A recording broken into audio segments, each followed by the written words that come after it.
So much going on this past week. I released a quick AI video, just high level about some of the things that I'm looking forward to, and some of the things that I'm running here in my home lab or in my home network, all related to local AI. Shortly after that video, there was probably, 10, 15, 20 comments of people asking the same thing, but in a different comment, saying, hey, where's the tutorial for this? And so, I planned on releasing it later. I knew it was going to be a super long tutorial, and I wanted to take a break, but so many people asked for it, I just cranked it out and got it out a couple days later. So anyways, that's what I've been working on. So if you're wondering, what the heck, I didn't see the tutorial. It's on my other channel. My other channel is called Techno Tim Tinkers. Actually, I might change the name, because I might call it like Techno Tim Side Quest or something like that. Because Tinkers is kind of like, I'm always tinkering around on stuff, but there are things that are going to go on my main channel, and there are things that are going to go on my other channel. I feel like my other channel should just be called Side Quest, because that's all it is, My main channel's my main quest, and then my other channel's my side quest. So I don't know. I've been thinking about it. But anyways, it's there. Reason I put it there is because it's super long. Like, it's an over hour long. I knew it was going to be long. There's no way you could talk about 5-6 systems, how to build them, how to get them going, how to test and debug them, 15 minutes. So anyways, it's there. That's where a lot of my side quests are going to go in my home lab journey. And so that's where it is now. So yeah, I've been that. And then you guys might have noticed that RaidOwl throwing down the gauntlet. RaidOwl released a video on a MiniRack. And so a little bit behind the scenes. So I Rackmate or Pi, there's so many names for this thing. But this mini Pi rack, the company I think is Rackmate. That aside, they contacted me, I don't know, a couple months ago, and they're like, hey, we have this MiniRack. Do you want to check it out? Would you do a video on it? It's kind of how those conversations go. And I said, Gearling did such a great job on it. Like, I don't have anything to offer, and I appreciate it. Like, it looks like a cool product, but, hey, Gearling did a great job. I don't think I'm going to, go after it. And they're like, hey, we'll send you one anyways. We'd love feedback. We're tinkers at heart too. So if you find a project for it, let us know what you think about it. And then shortly after, RaidOwl kind of said he got one too. And so we were kind of going back and forth on things we could do. And he was like, we should just have a challenge, and we should just try to like totally kid it out. And I was like, yeah, I'm cool with that. Well, if you saw his video, I didn't think he was going to go that hard. If you saw his video, I didn't think he was going to go that hard. And he did. And I was like, are you kidding me? Are you kidding me? So being that he did go that hard, and on top of that, he has the lead, and I got to see what he did. Now you guys are expecting like the most ridiculous thing ever from me. And it's back there. Looks kind of normal from far, but there's a lot going on in there. And I'm super excited to share it. I'm going to share it soon, probably this week. I've run into so many tiny little things unrelated to the rack itself. But when you cram, basically a whole data center inside, a tiny rack, things can go wrong. Both hardware and software. So, and some of the things you order, don't work out right. So anyways, I have it. I'm going to show it off soon. I can't wait to show it off. This was such a super fun, unique challenge. And it's kind of nice to be able to, take a break from normal home lab stuff and take a break from writing software and doing tutorials and be able to stand at that workbench right there, for, a week straight, tinkering with this thing. So I won't even go into it. I'll go into it during the video, but it's super fun. So anyways, I don't know if I'm going to beat him. This is going to be my take on it, but I'm going to try to beat him because, there's doing a rack and then there's, beating RaidOwl. And so I kind of want to do both. So anyways, that's coming soon. I'll have it out this week. And I'm super excited to share it. I hope you are too. And like, hey, even if you're not into mini racks, even if you're not into Raspberry Pis, still might be something here for you too. So that's all I'm going to say. That's all I'm going to say. I got to stop touching stuff while I'm going. That's all I'm going to say. I'm super stoked for it. So, and I'm ready. I saw what he was throwing out. I was like, oh my gosh. Like, I think someone in a comment said, please leave some drip for the rest of us. And I was like, yeah, that's kind of exactly how I feel about his. Anyways, it's super fun. It's gonna be fun. You guys will judge, and we'll figure it out. Anyways, so enough about me. Let's talk about what you guys are here for and what you guys want to talk about. Things you're sharing. Real quick before I do, lately I've been talking about the seltzer water, or the bubbly water that I drink. I call it bubbly water. I'm always going to call it there. I drink a lot of different flavors. I'm not a brand person. I'm not brand loyal when it comes to bubbly water. I'm more for flavors. There are some things where I'm brand loyal. Samsung SSDs, 100% brand loyal. Samsung TVs, 100% brand loyal. Video cards, I won't go there. But there are some things where I am brand loyal. And then there's times when I'm not, which is bubbly water. So today I'm drinking this. This is Polar. Hey, it's Polar again. Polar seltzer water. This one is actually pink apple and lemon. So if you're like, hey, what is pink apple? Like, what is that like? Well, if you've ever had like a, oh, dude, thank you so much. Alex, thank you so much. Thanks for the bits, 128 bits. All right, we're going, yeah. Bet on Tim, the game in the game of MiniRack. Thank you. I hope you bet on me. Yeah, but then I feel like, oh man, if I don't do it, I'm gonna let everyone down. Anyways, pink apple and lemon, it's super good. You're probably wondering, what the heck is pink apple? Well, if you've ever had like a pink lady apple, I think that's what they're called. It's more of like a tart kind of apple, less sweet, super tart. So this is like super tart apple and lemon. It's pretty good. I like it. It's regular in my fridge. So anyways, let's talk about what you guys are talking about instead of all of this. You haven't tried it yet? I think it's great. It could use more apple. It could use more lemon. But at the same time, I can drink it how it is. Yeah, a lot of seltzer water could use more flavor, more flavor. It's a lot, I don't know. It's more of the aroma, and so it smells great, but then when you're drinking, you're like, oh, I wish I had some more flavor. But that's pretty much for every seltzer water. But with this one, you're actually like, oh, I wish I just had a little bit more apple. Like, I want the apple to come through because not too many people do an apple seltzer water, and I'm a huge fan of that. But then my old faithful, I got to get this one in very early, my caffeinated cherry cola sparkling water. This is like my number one because it has a little bit of caffeine. Okay, let's see what you guys are up to, what you're talking about. Gonna start from the top and work our way down.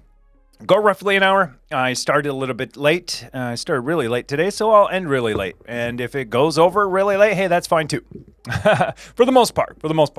Let's see. There is a lot going on. I do apologize if there's something before this. We've already exceeded the max amount of messages I can get in here, and I think that's because of all the activities. But John Pop Jones. I'm going with John Paul B. Jones. It's hard. Anyways, John, hey, did you ever keep your servers in that data center? Yeah, they're there. Yeah, ever since I moved my 1U servers to the Colo, they're there and running. And I was just talking about it a little bit earlier. I have a site-to-site VPN that's connected. I can ping them right now, remote into them. I've been patching SSH. I feel like at least 10 times this week because of all the SSH vulnerabilities, and then all the regression, and then all the more patches.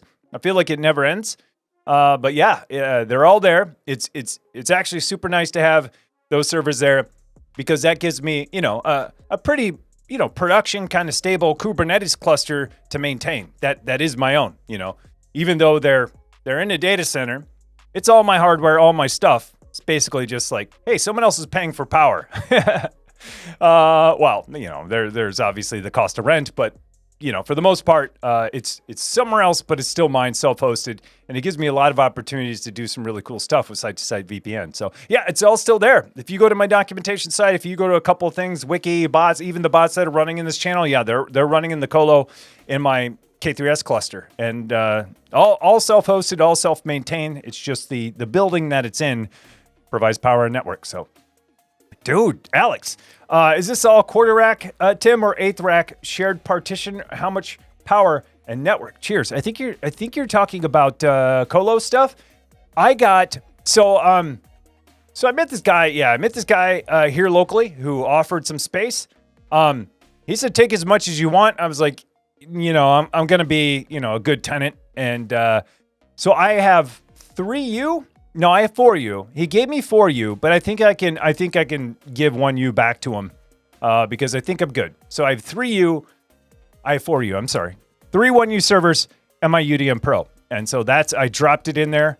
So that's 4. That's a 12th of a rack, I think. It's 48U whole rack. So, but yeah, just a bunch of local people putting stuff in there. I think there's a few others who are in the area too who might start hosting with him too. So it's been working out great so far. Great. I have zero complaints. It's pretty awesome to have things there, not worry about them, like power going out or network going out or me, making some configuration changes and no one could get to my documentation. Although that does still happen because of me deploying stuff. So anyways, yeah, they're all there. It's super fun. I love having hardware somewhere else too, because it just gives me more to learn. More about firewalling, more about site to site, more about DNS in 2 locations. It's pretty awesome. Like it kind of like broaden my horizon on some of these things that you guys do all the time for a job, and I don't. And I'm just like figuring all this stuff out, like the HomeLab way, right? Romeo Jr., how's it going? Yeah, I too hope everyone's having a good summer for sure. Beast, Bestia. I don't know why I'm here. I can't even install Proxmox. Hey, I'm glad you're here. It's okay if you can't install Proxmox. I think we can help though. But I'm glad you're here. I hope you're still here. Daddy, hey Tim, any recommendations for APs? Been thinking about the U7 Pro and self-host the unified controller on Proxmox. I think that's a great idea. I mean, you're suggesting Ubiquity, so I don't need to suggest it, but that's always going to be my go-to just because their APs are so solid. Switches are solid, edge stuff, firewall stuff, that's kind of up to you all to decide if you like it or not. Most people, for the most part, have their own choice on edge stuff, but I think a lot of people love their switches and love their APs. So U7 Pro, I think sounds good. I think it sounds good because then you're going to get Wi-Fi 4, 5, 6, 7. And although there aren't many 7 devices out there and, at least you'll kind of be future-proof. But Wi-Fi 6 is so good too that you're going to be good. So, I mean, if you're upgrading for something Wi-Fi 5, yeah, for sure. I would do that. If you already have Wi-Fi 6 devices, I would say, or Wi-Fi 6 APs, I would say, I maybe hold off, but there's something that's probably, you got the itch to do this. So yeah, I think that's all good. And I think self-hosting the unified controller Proxmox would work fine too.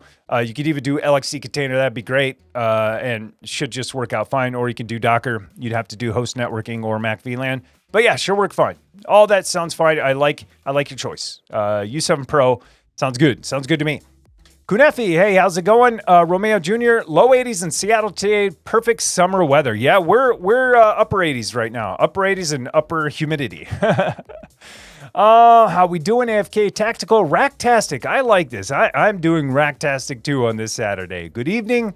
Let's see. Trying to connect pFsense VPN to Google Cloud as a first step for Kubernetes Istio multi-cluster mesh. Hey, G. Feldman, this sounds awesome. This sounds kind of up my alley. So you want to use Istio, multi-cluster, and build a mesh. So you can have cluster here, cluster there, and build a mesh between them. And so your first step, I think, is connecting pFsense VPN to Google Cloud. That sounds awesome. So then you're probably, it's either site-to-site VPN. Yeah, it's probably site-to-site VPN with OpenVPN or something like that, or WireGuard with Google Cloud. That sounds pretty interesting. So cool. That means you'll have some hybrid. You'll basically have a hybrid cloud after that, or multi-cloud. Where, some is self-hosted and some's in the cloud. It sounds awesome. Messing around with a new Raspberry Pi 5. Wow, John, that is awesome. I haven't got a Pi 5 yet. I have a Pi 0, 2, 3, 4, CM4. So I have all of those Pis. I don't have a 5 yet. And oddly enough, I've been playing with my 2 more than anything else because I felt bad it was sitting in my drawer forever. And I was like, this guy needs some love too. So I've been playing with my 2 just for, just testing out things like Diet Pi and stuff like that. Like the things I don't ever get to test with that people ask me about is like, this is going to be my device that I test those things out. So it's pretty awesome. Pi 5, maybe it's in my future soon. DJ Keck, I got my 2 Zima Cube Pros this week. All right, I'm tinkering with them and having fun. Wow, you got 2 of them. One will be my 3rd Proxmox node and TrueNAS backup NAS, and the other will be bare metal, maybe TrueNAS main NAS, or I might Proxmox it. Also, I like how it's a verb now. I like it. Also, and put the TrueNAS main NAS VM on it. Not quite sure. That's the whole tinkering for the next month will be about. That is awesome. So that's cool. You got the Zima Cube Pros that they shipped. That you got them. Icewhale, I talked to them a few times. They said they were shipping them. That is pretty awesome. I hope you like it.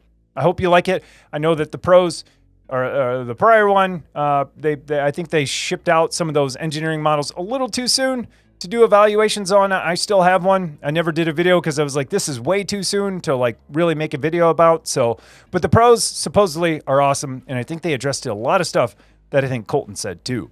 Colton had some feedback too. So awesome. You have to let me know. You'll have to let me know because those look like, I don't know. They look unique, like visually they're unique. And then on top of that, having hot swappable drives, I think having a Core i5 on top with QuickSync and all of that, and having access to PCI Express sounds pretty awesome in that form factor of device. So sounds fun. Sounds fun for sure. Romeo, I'm looking into upgrading my Ceph storage for my Proxmox cluster. It's currently 82% capacity. Does anyone have experience with this? I don't. I wish I could. I don't. My ZFS capacity is getting close to 80, and that's like that's very bad for ZFS. But I think that's okay for Ceph. But I don't. Wish I did. I haven't done Ceph stuff. I have some stuff coming where I can actually play with it here soon. So AFK Tactical nuked my entire setup, fresh install all evening. All right, I'm a glutton for a punishment. Hey, that's okay. I am too. Sometimes it's fun to just clean slate. Wipe it all out, start all over. I'm a fan of that.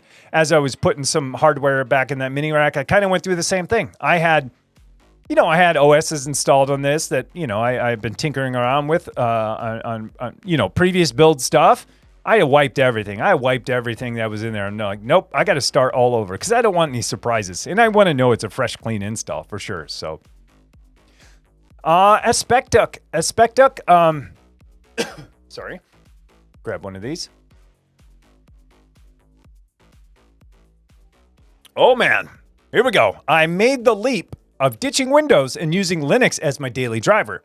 Few teething issues, numerous distro hops, but now I'm settled. Happy so far. That is awesome. I'm curious what you settled on. I bet it's Debian based or Ubuntu based. I'm just guessing. But awesome. That sounds. Aspect. I got it. Aspect UK. Thank you. Nobara. I don't even know what Nobara is. See, there are so many distros out. I'm like so behind on distros. Nobara. I got to check it out. Man, I apologize that I assumed that it was a common distro. But that is awesome. I know that. I'll say this: switching to Linux is easier for some than it is others. Me personally, it'd be tough. I'm kind of in the same boat as Craft Computing, where hey, you got this creative stack that kind of stinks on other platforms. But if I didn't have a creative stack, I'd be pretty cool with it. If I didn't stream and I didn't make content and I didn't ever edit videos and or images, it'd be super easy. For my day job, software development, 100% it could. Yeah, that'd be super easy for me. Outside of like iOS builds, yeah, I could for sure.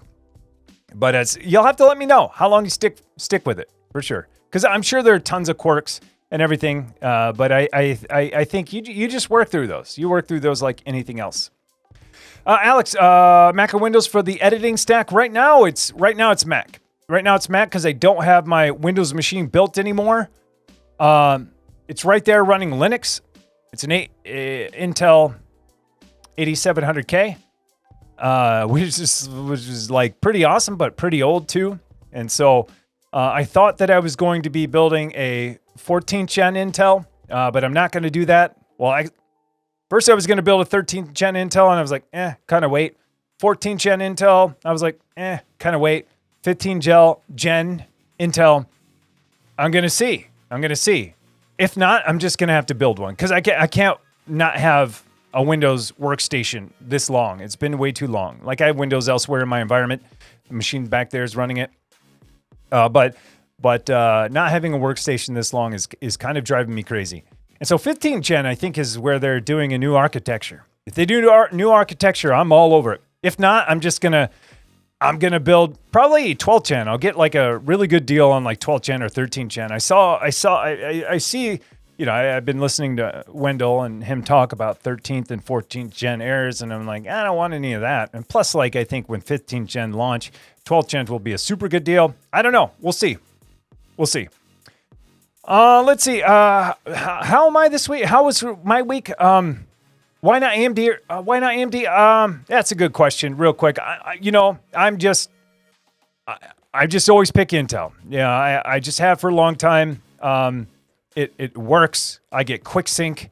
Intel components like NICs and stuff like that are super solid. I don't know. I've always just gone with it. For sure. Let's see. How was my week? Was good. I've been going crazy building that. Like, I almost had my build all the way done, and then I saw RaidOwl's video, and I was like, no. If we would have done them at the same time, mine would have been, pretty cool. But I would have got it destroyed. And that was our original plan, launch them on the same day. But we didn't tell each other what we were building. So I'm super glad we didn't launch on the same day, because I think he would have. I think he might have got me. But I think we were shopping the same places, because I saw a lot of hardware. I'm like, yep, I know where he got that. I almost bought that. So, anyways, apparently words are hard. Words are super hard for me. They are. I'm not just saying that, but they are. My mind goes faster than my mouth can, and that gets me in trouble sometimes. So I pause so that my mouth can catch up. And then I start sounding like Christopher Walken a lot, because I'll say like half a sentence and then I'll say the rest of the sentence, because it's like my mind is already saying the second half, but my mouth hasn't said it yet, just like what I did. So anyways, enough about like my how my brain works. The real Newman. Wow. Literally just did the same thing. Wow. Yeah. A lot of people hopping over to Linux to see what it's about. Infinity, redesigning my whole ZFS setup, Proxmox node as NAS, and corresponding backup setup with Sanoid Syncoid. Okay, so let's see, redesigning my ZFS setup. You're using a Proxmox node as your NAS. That's pretty awesome. So let me think about that. So Proxmox, then you're doing ZFS on Proxmox, and then you're probably using LXC or something like that to get SMB, to get NFS, basically building your own whatever distro or whatever LXC, but you're building on top of that those services, so then you can get to, I assume, your ZFS. That's pretty cool. That is pretty cool. Sounds fun. I'm Upa. I started self-hosting GitLab instance, but after thinking it through, I moved to GitHub with private repo for high availability and self-hosting my GitHub actions in Docker. Hey, I'm there with you. I've been writing code for a while. A lot of my code's in GitLab, a lot of my code's in GitHub. A lot of my private codes in GitLab, GitHub, public, organizational. It's mostly in the cloud. It's to the point where, me self-hosting my own code, it's just more trouble than it's worth. I don't have any secrets. Even on my private repos, I don't commit secrets. I encrypt them first. My code in general is terrible. And if anyone ever got a hold of it, they would be like, this wasn't even worth hacking. And the only reason why I keep it private is just because it started out private. So yeah, I'm there with you. Like, I've been there. I've gone back and forth. A lot of people are like, why don't you self-host your own source control? And I'm just like, I've been in the cloud with this stuff for 10 years. Like, there's little benefit to me moving it back home other than something else to maintain. So I'm there with you. But my runners, same thing. My runners run at home. My runners run in Kubernetes and or in Docker, which gives me more control over the resources and how often they run. It's exactly what I do. Dude, Alex, gifted 5 subs to the community. Dude, thank you so much. Dude, thanks, Alex. I appreciate it, man. Carpathian Slaughter, Kai1, Loki, Rollers, Bestia Noctis. Dude, enjoy your sub from Alex. Thank you. And if you're in our Discord, be sure to connect your Discord account to Twitch, because that'll give you other badges and fun things. But dude, appreciate it, man. Appreciate it.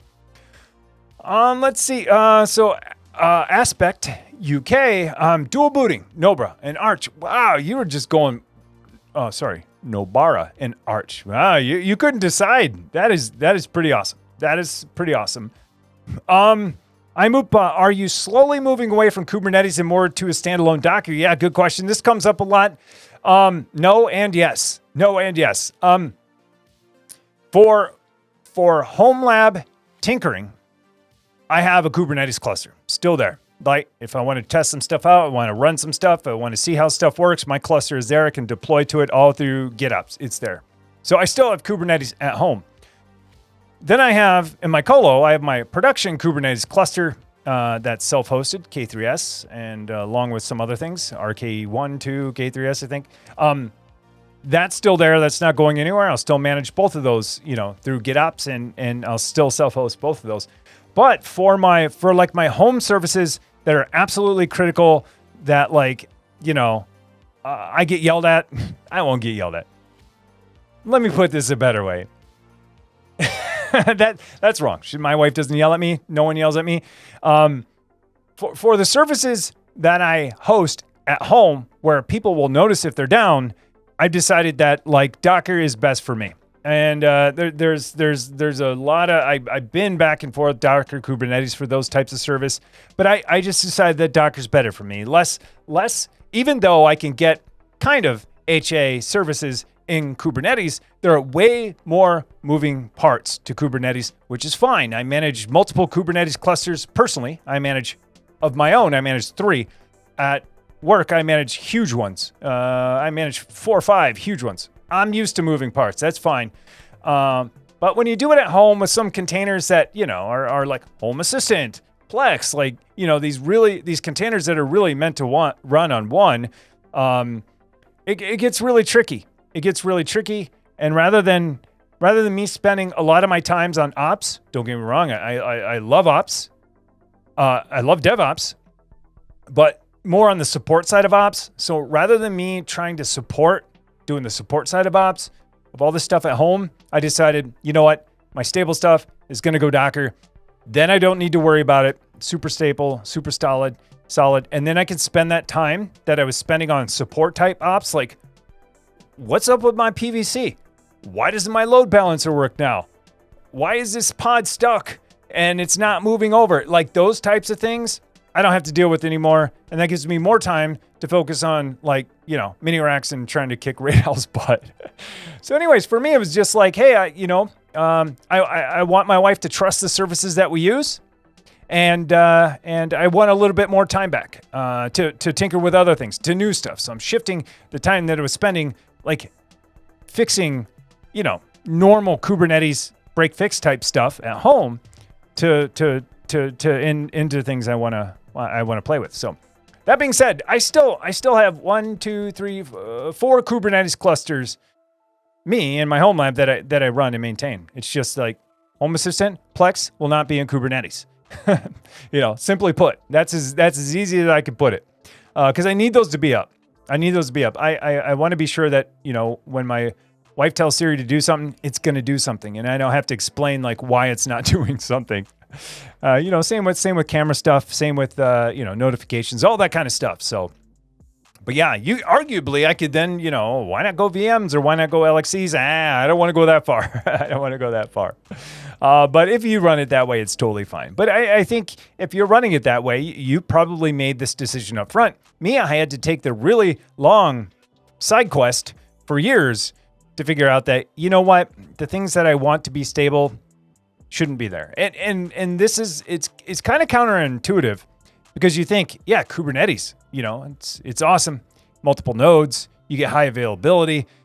But that works, and that's true if all of your workloads, are kind of built cloud native first, where, they are stateless. They are, you can run multiple, you can cluster them, and that's where Kubernetes really shines. Where it starts to get tough is, containers that are very stateful, that, have lots of, storage attached to them, lots of unique networking requirements, where then it's kind of like, okay, I could shoehorn this stuff in, but then, you're adding so much complexity that it's like, things go bump in the night. I wake up and Home Assistant's not in a crash loop, but can't communicate on the network, and that stuff's no fun. So anyways, I feel like I'm apologizing and explaining at the same time, but nope, still have Kubernetes here, but I am, again, I'll just say this, Plex and Home Assistant are not going to be in Kubernetes anymore. That's probably a better way to put it.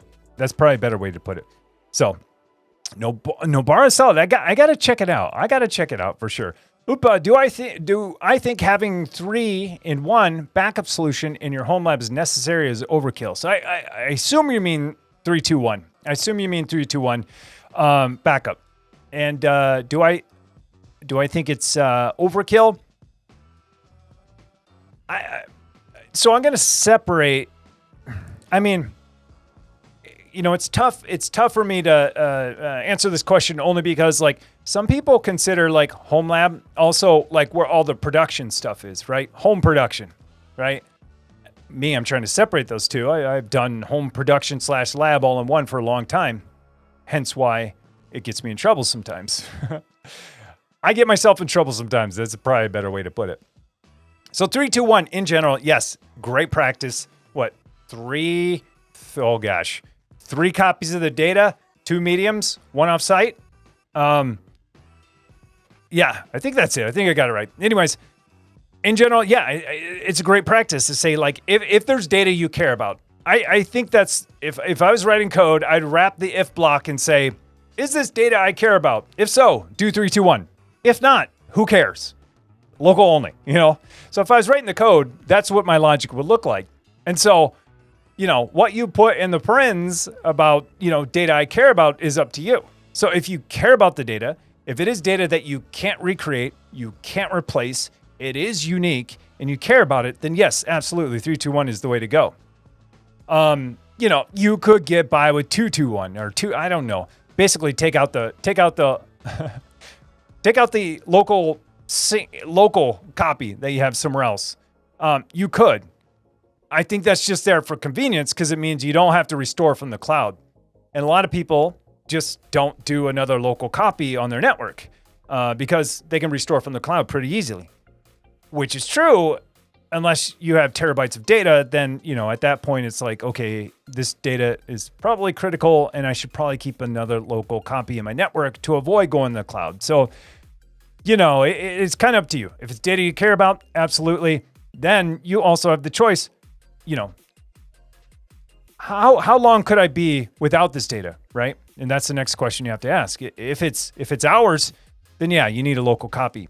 If it's days, then you could maybe get by with cloud only. But you got to think if you do cloud only offsite,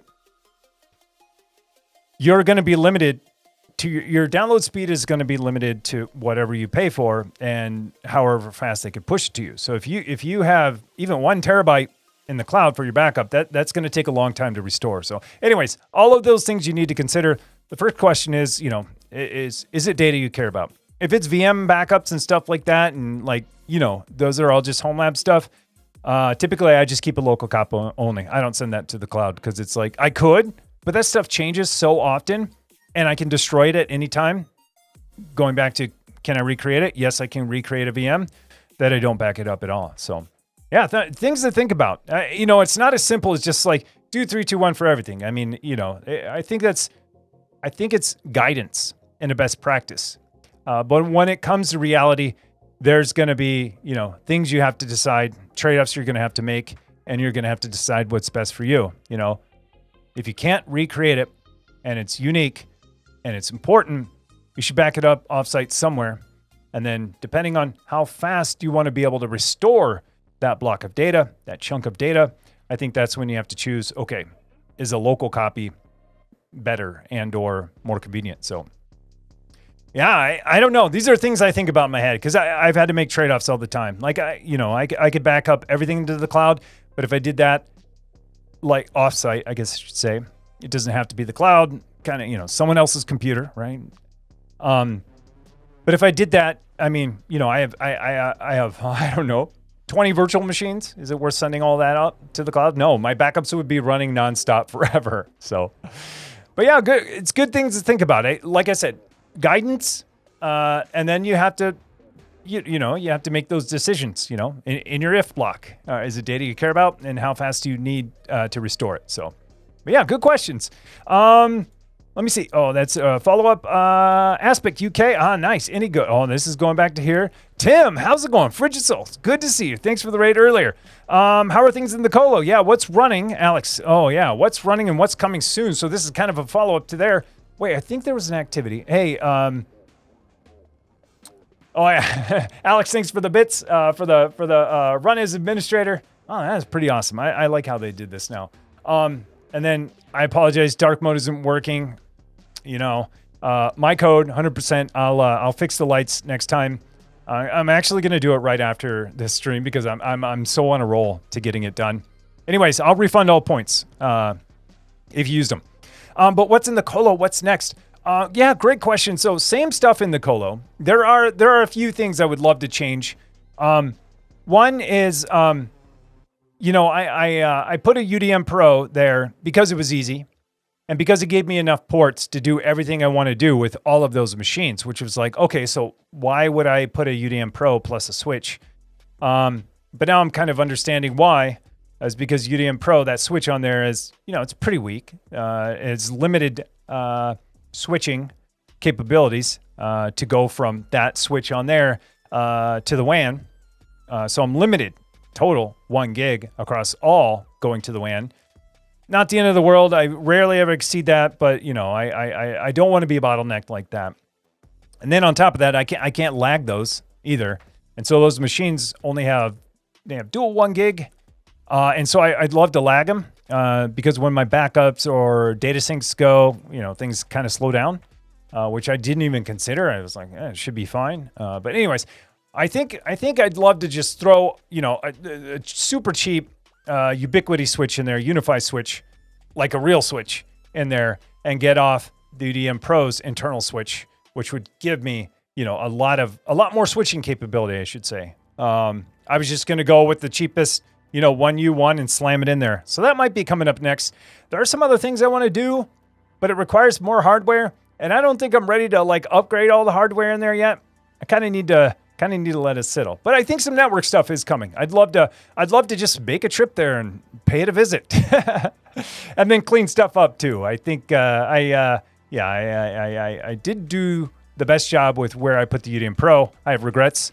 But Colo said, hey, it's fine. Put it there. He told me 3 times, put it there. Will told me 3 times, put it there. And I was like, I don't feel good about it being here. So just a little bit of cleanup.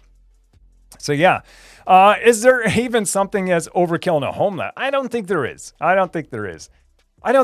And, you know, I don't just say that because I love HomeLab stuff. But if you think of like any kind of test lab, like what is overkill when you're testing stuff?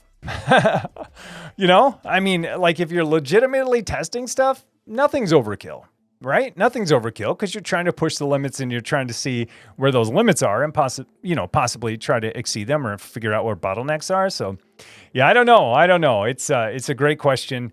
I don't think so. You know, there's that's kind of what I'm going back to. Well, when you see this MiniRack, this is going to be overkill. There's like building a MiniRack. There's, you know, beating RaidOwl, and then there's overkill. And this is somewhere, hopefully, beating RaidOwl and somewhere in the overkill version of this. So, and I won't go into it because I have some ideas. So, K3s cluster mesh with the Colo video. Hey, G Feldman. Yeah, good question.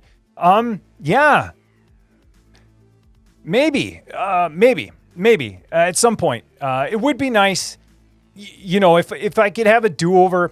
Not a do-over. If I could change a little bit of my architecture now that I know like how solid my site to site is.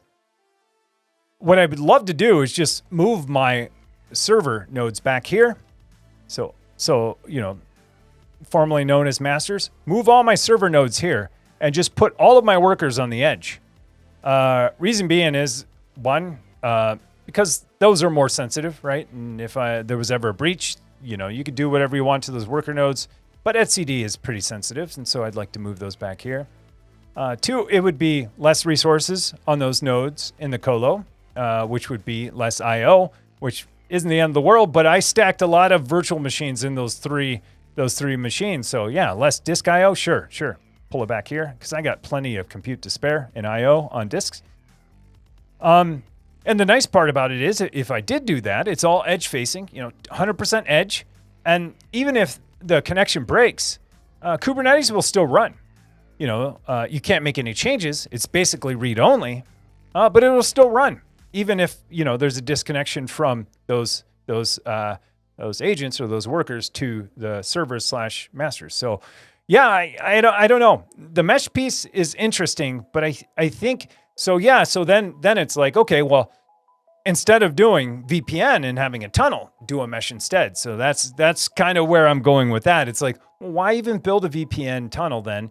Why not just go mesh so I can drop them anywhere in the world and they'll work? So yeah, it does sound awesome. I wish I had more time. I wish I had like Techno Tim side quest, other side quest, and I don't know, mini game inside the side quest inside the main quest game. Our channel, that would be awesome.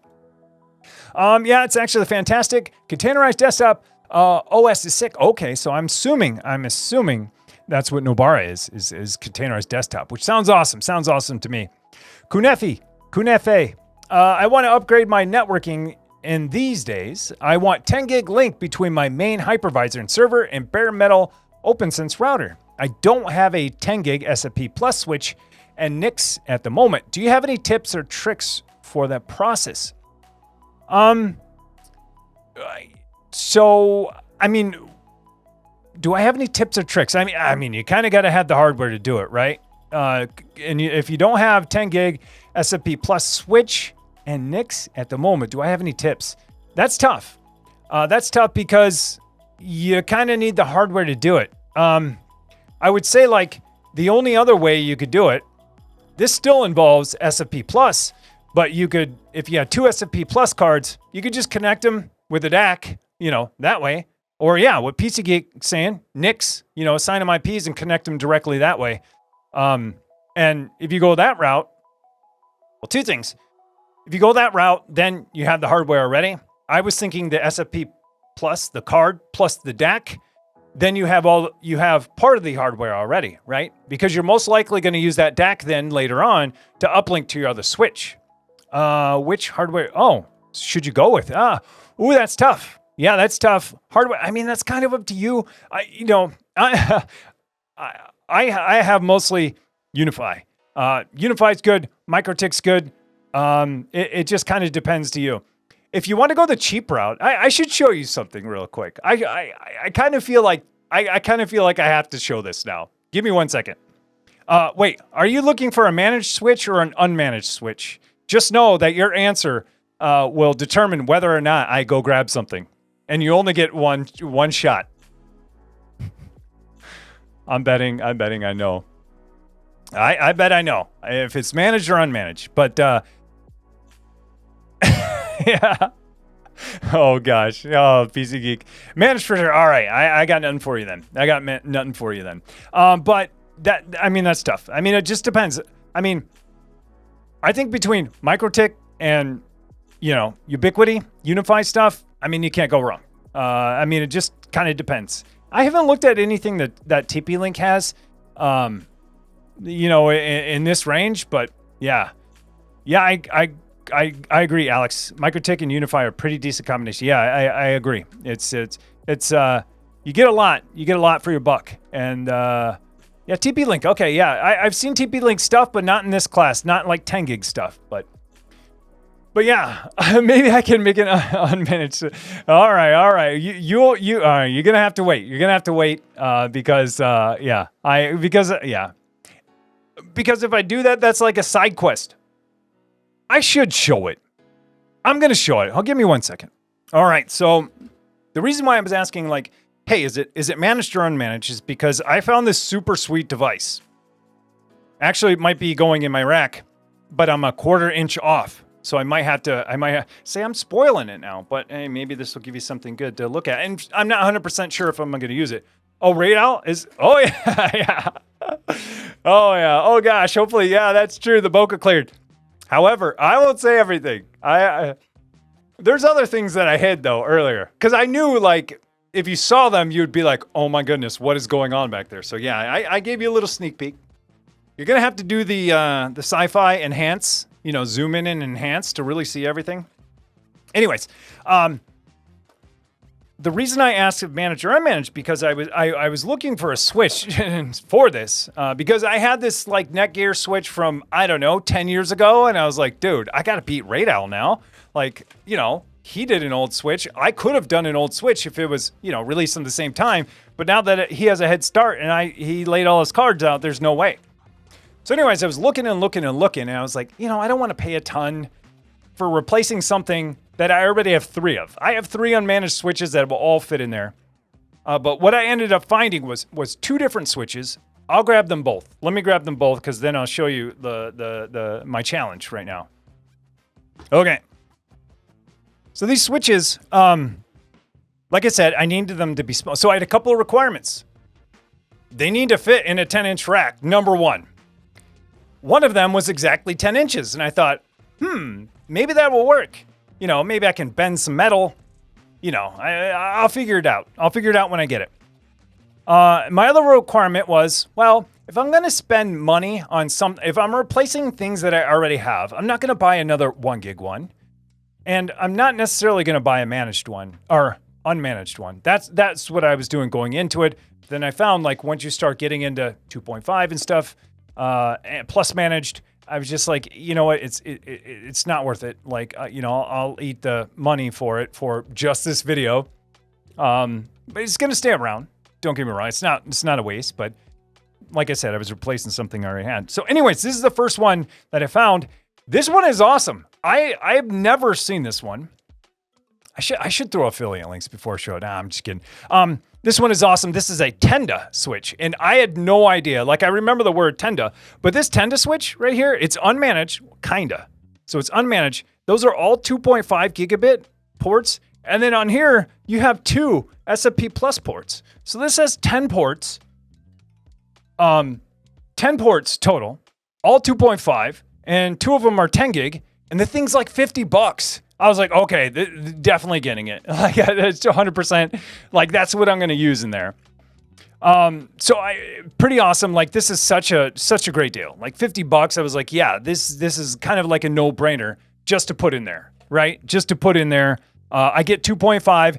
Yes, it is unmanaged, but then I can also, you know, I can put in a trunk port. I can do whatever I want. I could throw another switch in there if I wanted to have one managed, one unmanaged. But at the end of the day, that's going to be kind of a standalone test bed for me.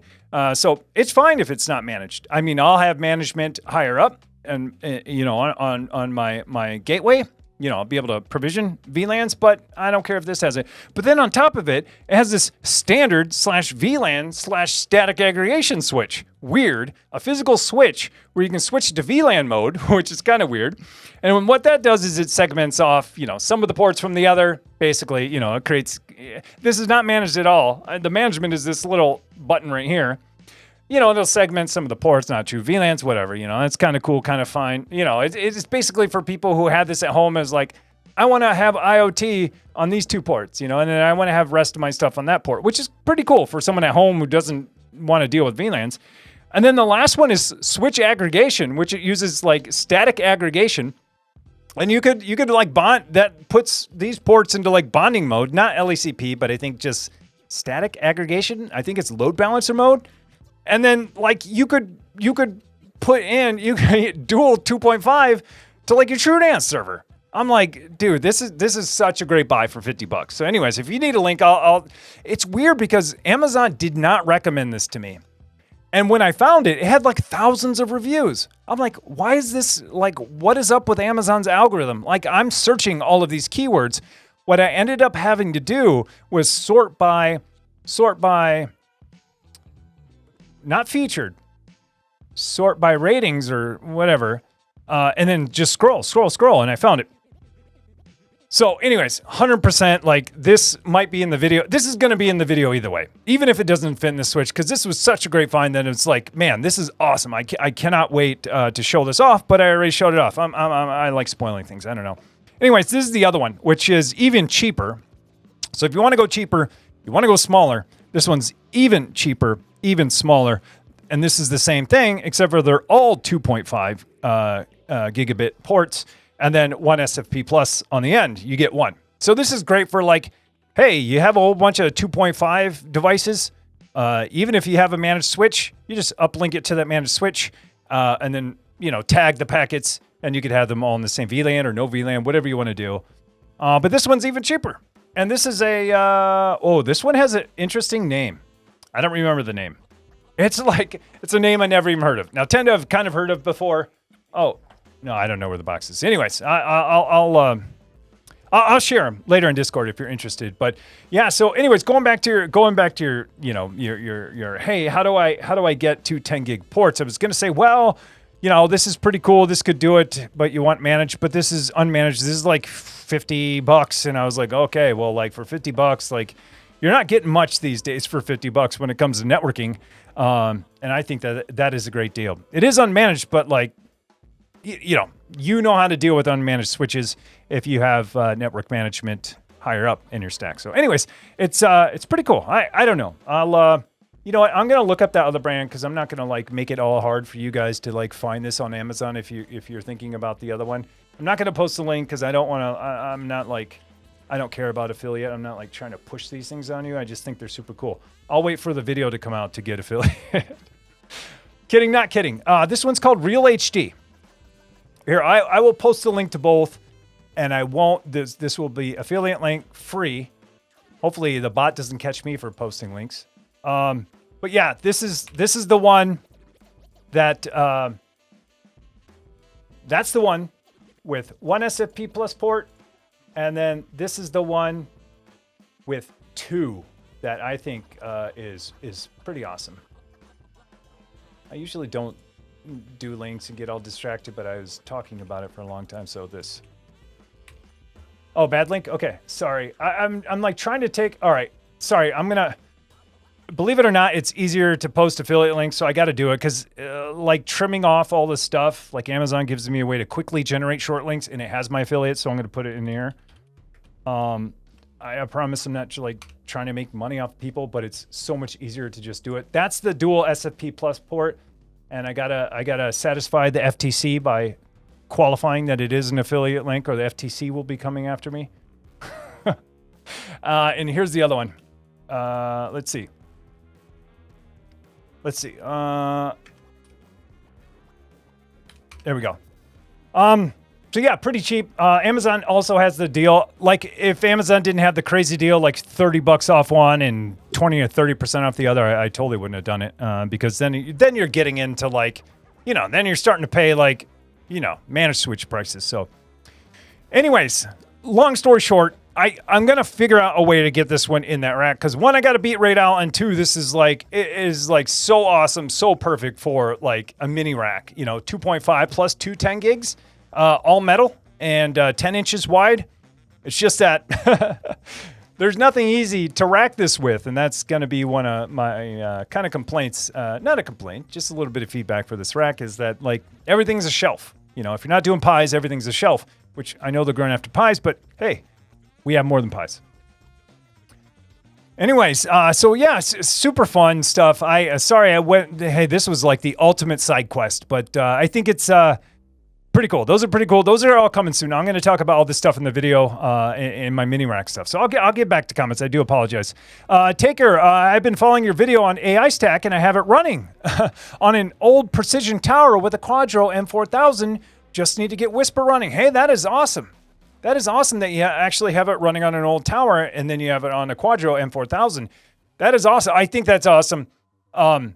That you have it running. One, that you have it running. That's so cool. And you followed my guide and it worked out pretty good. That is so cool and it's so great to hear that. Two, I love that it's running on an old machine, but a decent video card. This kind of goes back into what, my comparison throughout this whole video kind of sort of was like, kind of treat it like gaming, right? CPU is really second class when you're building in an AI machine if you plan to do things on the GPU. So it's, you know, kind of like a gaming or a streaming machine. If you just optimize for the GPU, you don't have to worry so much about the CPU and you can run these things. So I think it's pretty cool. Pretty awesome for sure. I'm going to click on Gunfighter. Gunfighter, I signed up for Twitch just to come watch you live. I know what you mean. You came to watch my life. Hey, thanks. No, I know. Go watch me live. Hey, I appreciate it. Thanks for signing up on Twitch. That means you probably came from YouTube, and thanks for coming all the way over here. I thank you. Thank you so much. The real Newman. I finally checked bind instance. I finally chucked my bind instance for a much more basic Pi-hole cluster. Really didn't need the features or headaches of bind. Yeah. Yeah, mine's been running pretty okay. Like I use Pi-hole with bind. So yeah, but mine works, I think, okay. Either that or I'm not using bind right. But I think I am, because I followed their tutorial, their documentation, and said how to test bind and how to test for records, bad and good. And so that passed. But I haven't had any issues. Mine runs on Pi-hole though, not off Pi-hole though. So, Spencer. I was gonna say Space Randolph. Spencer. Wait, Spencer Randolph. Yeah, Spencer and Adolph. So wrong. I kind of like. Anyways, any recommendation for something like Wireguard GUI? Want to self-host a game server and some friends. Isn't there like WG Easy? So I think WG Easy is a solution for you. I think that's exactly why it was built, is WG Easy. You'll have to look into it. But I think that gives you a web GUI and stuff so that you can easily create your QR codes and provision profiles for you. So I think it's WG Easy, and that's the one you want. It makes WireGuard pretty easy, because WireGuard, you don't want to like, hey, your friend needs a profile. Okay, well, let me generate this, QR code in a terminal and then, take a picture and send it to him so that they can add it. So I think it's WG Easy. Yeah, Tailscale will work too. Absolutely. If you want to go third party, absolutely. Tailscale is even easier. It's even easier. They should have called it WG Easier. But yeah, and it gives you a lot more flexibility. So if you want to get out of the, if you want to get out of the self-hosting VPN piece altogether, I mean, you still have to have, clients or agents and stuff like that, but you don't have to manage the endpoint that manages the connection. So you could, for sure. Yeah, Tailscale for sure. Or WG Easy. I think that's the name. Oh, someone said, okay, it is WG Easy. All right. Michael, greetings from Germany. Hey, wie geht's heute? I think it's evening there, and I'm saying good day. No, wie geht's? Yeah, guten Tag, wie geht's heute? How are you today? I think. And viel Glück is good luck. And wie ist das Wetter? And lista listo. That's all I remember. It's all I remember from 7th grade German. I enjoyed it a lot, though. That tropical weather, brother, it can be a pain. I hear you. I do not like it at all. It's like my wife and I are like on the opposite ends of the spectrum when it comes to heat. She walks outside in this stuff and says, "Oh, it feels so nice. Feels like we're at the beach." I walk outside and I'm like, I never want to step foot outside again. Like, this is like way too much. Feels like we're in the Amazon, places I don't like to be. Amazon is pretty high on the list. I'd rather probably be in a desert than the Amazon, I think. I mean, if it came to life or death, no. But, I'm okay with it being super dry and super cold. I guess I should say I'll take, Greenland or something. I'll take something cold over like tropical weather for sure. Project Lab. That is my Project Lab. Yep, for sure. Techno Tim Tinkers is a good name. It works. Was a great video. Oh, thank you. Yeah, I'm just tossing it around. I kind of feel like, like even me, sometimes I'm like, well, what goes on the Tinkers channel? I kind of know in my head. I don't have hard rules. I kind of have rules in my head. But for the most part, it's kind of like my side quest stuff. And that's where I explained it to people. I was like, oh, it's a little bit easier for me to explain. Like, these are my side quests. And anyone who plays RPGs know right away. Okay, this is a side quest. Got it. Dude, thanks for the bits. Appreciate it. Alex, where's the next holiday destination? Oh, yeah, good question. Honestly, it was going to be Alaska. But as of like yesterday, I don't think it's going to be. We were going to go to Alaska, my wife and I, to take a trip there to see fall colors. But I think their fall colors, they peak in August and September. Late August, early September. And I have a trip coming up in August. She has a trip coming up in August. And then there's something else going on shortly after in September. And then so it would be like, we just can't swing it this time. So next year, I'm not booking anything to do trip-wise in August. And I think we're going to go to Alaska because it's somewhere I've wanted to see for a really long time. I enjoy cooler weather. So I do. And so when I get to choose places, I always choose cooler places, legitimately. Like I never choose Mexico. I never choose the Caribbean or anything like that. Southwest I'll choose because I also like the terrain. But when we have choices, when I get the choice, I choose places like Banff, Calgary, Canada, Canadian Rockies, even the U.S. Rockies, Alaska, like all these places that are, cooler than Minnesota for the most part. And mainly because I love fall. And so I love seeing like fall, it can be hit or miss. But when you go north, it's either going to be, when you go even more north than where I'm at, fall is going to be either comfortable or cold. So it's like, even if it's a miss, it's even cooler than what I thought it was going to be. And so I love hiking too. I love just like hiking somewhere. And so that's what we're going to do, but not this year, maybe next year. So I don't know. I'd love to check out Alaska. And there are so many other places. Like I'm bad because I've been to Banff 3 times now and Lake Louise 3 times. It's like my favorite place on earth. And there's so many more cool places to go, and I've gone there 3 times, and I'm like, man, I need to go to different places. I love them though. I love them so much. So, but yeah, good question. Tinker, I've been following the tutorial, got it running, dude. Thank you. I'm so glad you got it running. That's tough. That's tough. I know that's a tough one. I'm glad you got it running because if you got it running, that tells me that hey, my documentation doesn't suck. But that's awesome. Can't wait to see the response. Oh yeah, RaidOwls. Yeah, I can't either. Yeah, it does look epic. Can't wait to see the response. I know. We are having a rack off. That is for sure. We're having a rack off. Whatever. Take that however you want. Brett's MiniRack looks great, but I can see Techno Dim doing a hold my beer moment with this challenge. See, now the stakes are high because not only has he challenged me publicly and showed me what he was working with. Now other people expect me to beat him.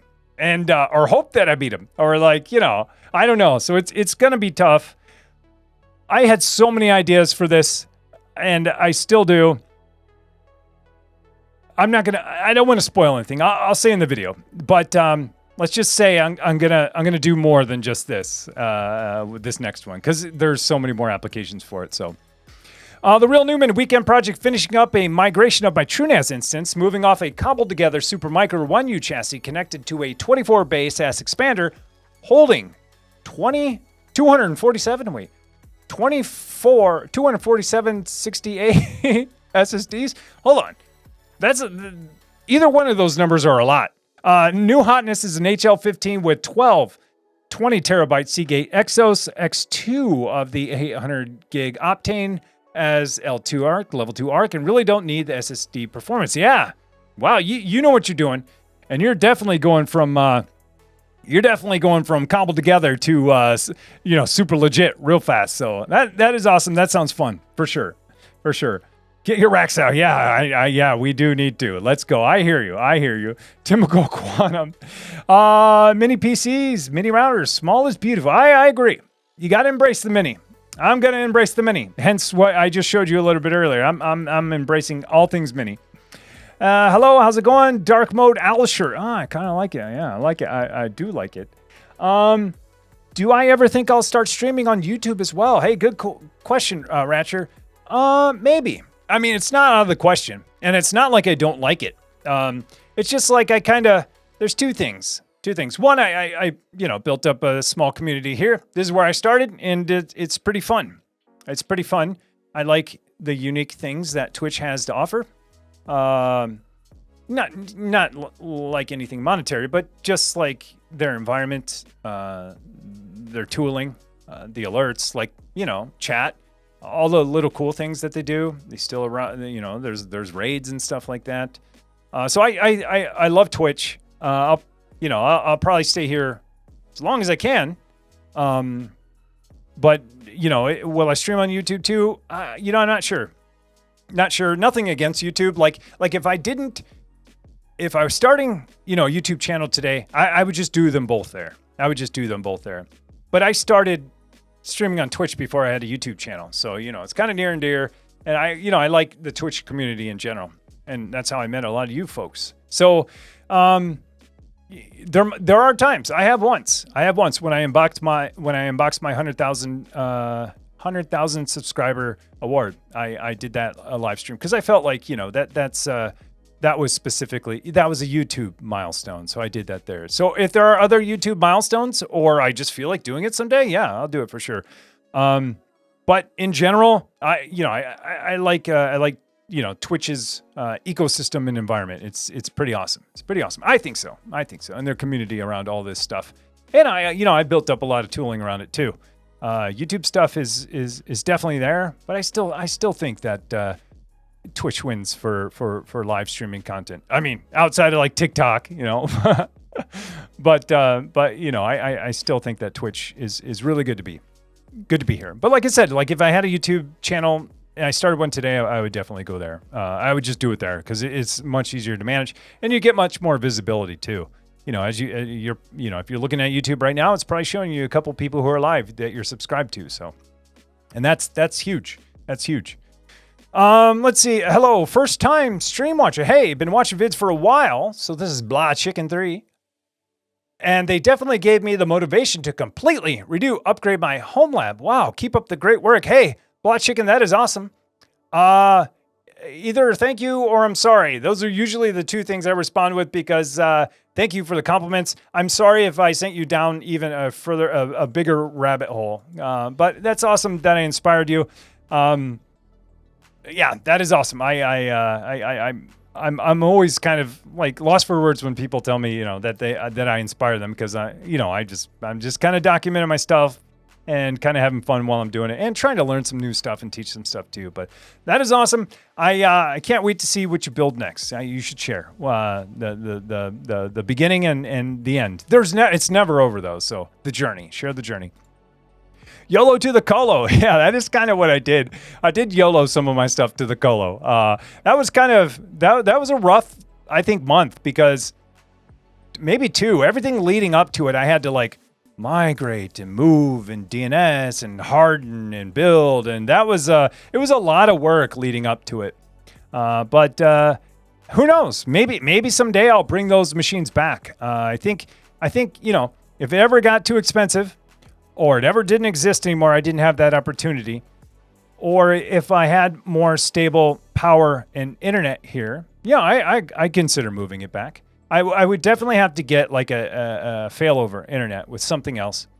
And I would definitely need like, you know, some kind of battery backup for my home too. And so I don't plan on any of that stuff anytime soon because I'm saving some of that stuff like solar and stuff for when we move, if we ever move. I keep saying that, but yeah, that's what I'll be doing. Starlink, yeah, I think Starlink is a good option. Yeah, I think so. It's a little expensive right now, and so that again played that. You know, these were all things I was considering. I even called my ISP and said, "Hey, can you guys run 2 lines here?" They said, "No, that's business." I said, "Can you give me 2 public IPs?" No, you know, that's business. And so, you know, as soon as I started wanting some of these, like they're awesome, they're great, and I totally get it. But it is kind of weird, this whole like business versus residential, like pre-pandemic stuff. You know, I would say like, okay, like I get it. Like, you know, people at a business are going to use more bandwidth in general than someone at home. Not anymore. Now, I mean, and for me, that's not even true anyways, because of what I had running already. So it's kind of weird that they tier it like that based on the fact that they think, you know, businesses will get more use. You should see my usage here. It's pretty high. It's pretty high between streaming, uploading, backing up stuff. It's pretty high. So anyways, I don't know. Maybe I'll do the evaluation again sometime soon, unless I'm forced to do it even sooner. If I'm forced to do it, then yeah, I'll bring the stuff back. I'll go back to the way it was. I'll put stuff on that public VLAN that I still have that I haven't destroyed, and do some more network magic that way. So, sorry. I wish I could afford the HL15, but down here in Australia, considering dollar rates and shipping, it would cost a fortune. Yeah, I know. I bet. I feel for people in Australia because, man, it's like, it probably costs a lot of money to get stuff to there. I mean, at least from North America, Canada or the US, or at least products that are, probably not shipped, maybe shipped from here. But yeah, it's got to be expensive. It's got to be expensive because shipping is not cheap. Dude, Alex, 512 bits, dude, thank you. It keeps going up. Where's the dream retirement? Next home situation. So the next home, I always talk, every now and then I'll mention, in our next house, in our next house. I don't know. We've been looking for years, even pre-pandemic we were looking, and it's tough. Like, it's tough everywhere. Minneapolis obviously we have a shortage in homes. We always have, but I feel like everyone does now. There's just not enough homes for people. So we'll have no problem selling our house. The problem is buying the next one. And so we're always looking around in this area.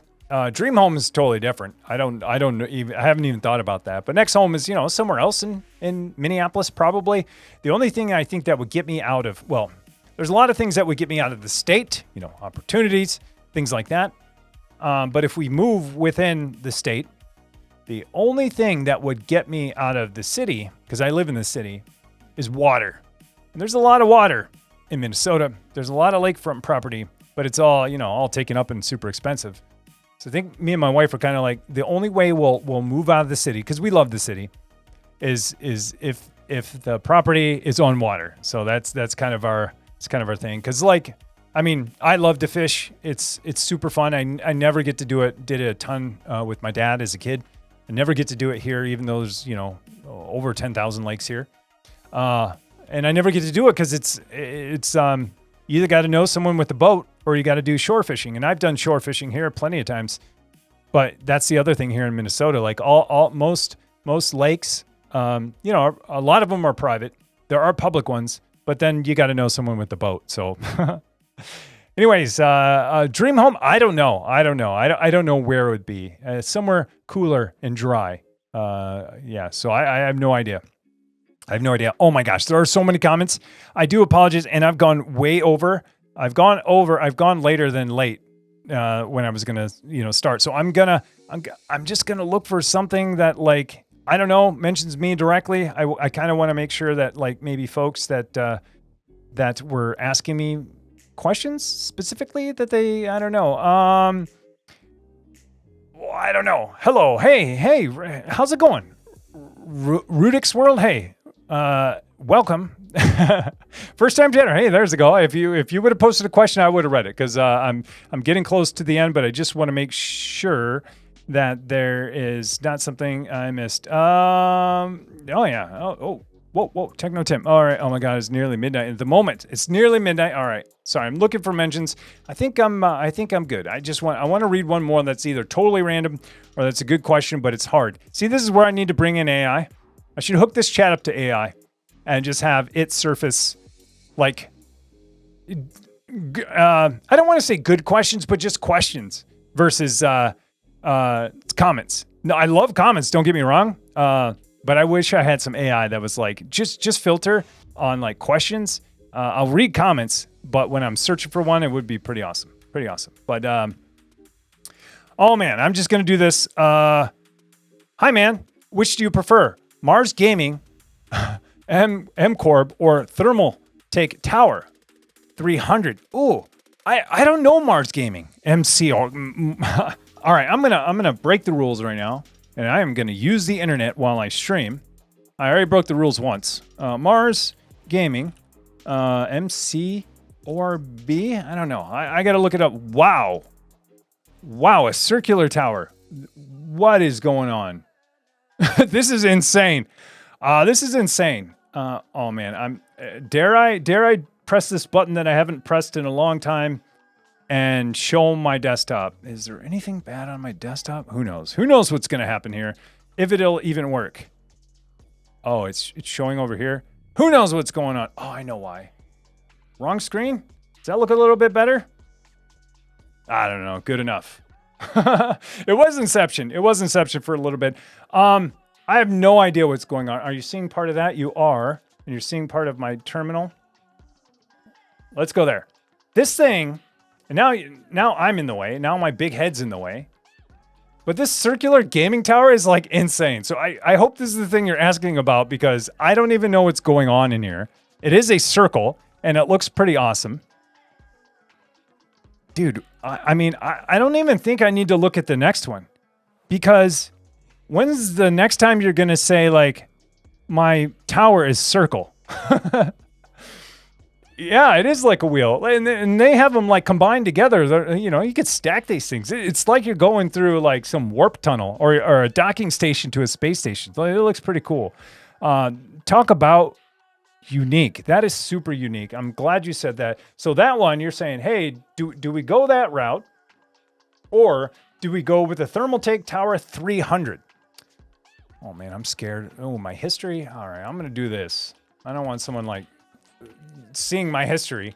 Not that I have anything to hide, but you know, take 300, Thermaltake 300. Oh man, another one, another unique tower. Wow. Jeez. You know, so I was saying going with the circle one, but you know, kind of after seeing this, like I will say this, the circle one, the other one is pretty unique. It's super unique. If you get it, you're going to be able to tell people I have this circular tower. There's nothing out there like it, and you'll probably never have another one like it again. This is kind of close to that too, where you might not ever have it again. Me personally, this is like more my aesthetic. Like if I had to choose between the two, not that the other one's better, it's just different. And for me, this would be the route I'd go, just because for me it's cleaner lines, cleaner, you know, silhouette. You know, it go nice somewhere, kind of against the wall or in the corner. It just looks nice. This other one, don't get me wrong, is super awesome. But, you know, just the lines aren't as clean. Like if you look at the silhouette from here, like, don't get me wrong, it looks awesome. But sometimes like things like that, like in my brain, I don't want to say I get anxiety, but like for some reason I like super clean lines. So anyways, man, I should totally click buy now on this thing and build something. No, I'm not going to. How much is this thing? No, I'm getting lost on the internet. Oh, and you have this LCD screen kit in here too? Oh, man. Okay. And you get this LCD screen that you can hook up and put anything. Yeah, this is the way I go. Images for reference only. Anyways, yeah, it's pretty cool. A washing machine. Yeah, for sure. That is what the other one looks like. It does have washing machine vibe, you know. Side loader. Yeah, and the other one's a popcorn maker. I like it. Yeah. Popcorn maker, washing machine. Now they're both of them. Yeah, or the claw. The claw game. This one has claw game vibes. I think so too on the Thermaltake. I'm there too. I feel this way too. I got super excited about seeing the circle one because I've never seen anything like it. Like hats off to their engineering team and like their designers, because that is pretty cool. Like if I went to some gaming event, I would expect like something like this to be on their desk, like super awesome, futuristic, you know, or if you like went to some, you know, LAN gaming place and they supplied machines for you, if that was on the desk, like you would not forget that, right? That would be, it's unforgettable. I'll say that. This case is unforgettable. This is something that you would tell someone about if you saw. The other one is more my style. Still cool, but you know, more muted, clean lines. Anyways, y'all, I went way over time, and I'm so glad my scene 3 works. Well, if I can get back to the right scene, I'm so glad my scene changer works. I haven't used them in so long. That scene changer right there, I honestly haven't used it since the early days of Twitch, but I still keep it there just in case. So I guess it worked out. So anyways, man, thank you all so much for tuning in. I apologize again that I was late, and that I was a little bit late and the lights aren't working. They will work after the stream. After I get, chill out for a second, I'm going to fix the lights to make sure that they work. Thank you so much. There were so many follows, so many bits, so many subs, resubs. I appreciate it. but most of all, there was like so many great questions, so many thought-provoking things to think about. And I think that's where me personally, I get a lot of, value out of it, because it helps me think about things that maybe I'm not thinking about, gives me ideas for other things, or just it's just nice to hear other people's opinions and thoughts and how they solve particular problems. Because I know how I solve them, and I don't always know how other people do. While I might choose something for some reason, someone might choose something else for a different reason.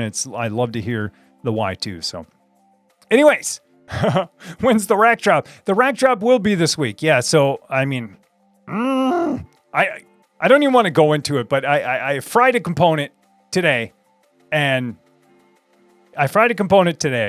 Luckily, I had parts from a different component, and I was able to disassemble the other component and take some parts out of that component and put it in the thing I want to build, and it worked. And I cannot believe it. I got so lucky. So anyways, I just need to hurry up and build and film, because after that, it's like I might break something else. But I hope it's going to be this week. I would love for it to be Monday. Who knows? But then that means I got to build all night. I got to write the script. I got to film it. And then I got to edit it. That's, now that I think about it, probably not Monday, but it will be this week. It's got to be this week, because I got other stuff to do too. I a lot of things on the back burner, and after I get this out, I need to get those out too. So, and plus, building this spawned yet another video I'm going to do. So I'm so glad he challenged me, and I'm so glad we talked and said yeah, let's do this, because while Jeff did a great job. And I was like, man, I can't do a better job than Jeff. He's the pie guy, and this is for pies. There are different perspectives to different things. And while I'm not the pie guy, I do other things. And so I put those other things in here. So I'm so glad that RaidOwl said hey, we should do this together instead of releasing videos separately, and just kind of, have some fun with it. So anyways, thank you so much. Have a great weekend. I already said thank you for everything, I think, but thank you again. Super fun hanging out. Oh, I didn't mention, if you want to hang out some more, you want to talk some more, you want to, speculate on what my MiniRack stuff is going to be, you should join our Discord. We have a Discord server full of almost 10,000. We're so close to this 10,000 mark. We're so close to 10,000, but we have a Discord full of 10,000 people. Pretty low ping, maybe a couple a week if people aren't going to ping you. But it's pretty, maybe once a week, if that, maybe two. Depends on the videos, but yeah, pretty laid back. A lot of smart people solving a lot of problems, and a lot of good chatting going on in there. So if you want to join, you totally should. Low pressure, no pressure. You can lurk all you want, but you should join. Other than that, if you need me, just ping me somewhere. I'll kind of be around, but I'll basically be standing back there. So I'll check Discord every now and then, or ping me on Twitter or X or whatever you call it now. So, anyways, thanks again for everything. Have a great weekend. I'll be back here next Saturday on Twitch. Oh, sorry, I keep saying one more thing, but I do have one more thing. So RaidOwl is going to be here on Twitch with me next week. So he was going to come today, but then after we talked today, Brett said, I suggested maybe next week after I show off my thing, so we could see who wins this. Ask the people. But it's my channel, so I hopefully people vote for me. So, anyways, he's going to be here on the stream next Saturday. And we're going to chat it up. I mean, we're not going to talk about the rack the whole time, but hopefully, we can reflect on it. So he'll be here next Saturday, same time, except we'll be on time, because when I have guests, I got to be on time. And then, yeah, other than that, I'll be in Discord. Have a good rest of the week. Have a great weekend, and be good to each other. Take care, folks.